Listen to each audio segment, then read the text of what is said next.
We're coming out. We're going to start with a brief introduction of each candidate, and they'll say a word or two about their background and some important information you might want to hear. So we'll start with Cliff Davis, running for the Board of Education.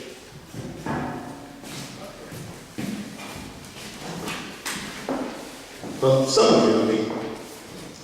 I've been in town for about 10 years. My wife, Linda, is right here, and I moved to town in when did we move? Actually 2001.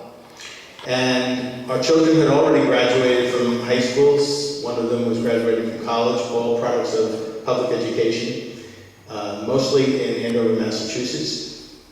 They all went to college, and they're now on their own, and as I've always said, off the payroll. So we are very lucky that the only money between us and the children are coming our way right now, paying off car loans. So I worked for about almost 11 years at Crabtree & and at Crabtree I learned an awful lot about the corporate world, and of course my 15 years at SA Law helped in the early days as well.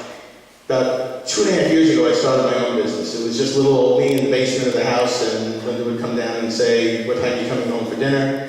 And I would come home at my normal 6 or 7 o'clock at night, just walk up the steps.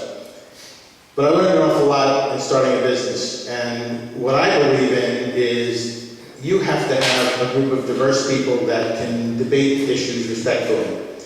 You've got to have lots of different ideas. You can't have a lot of like-minded people. You have to have different people who know how to debate and bring the conversation to a head. This whole country has been based on compromise, if you think about it. And that's what I think is needed in almost any board around here. And somebody once told me that if two people think alike, then one of them is unnecessary. And I think that's true, if you think about it. So there are more things that are going to come out as the questions come out today, but those are the key things that are important to me. We've got to have a group of diverse people that can debate issues and make things better all the time. And we've got to come up with creative solutions because we have new problems that didn't used to exist. So we've got to come up with new ways to solve those problems.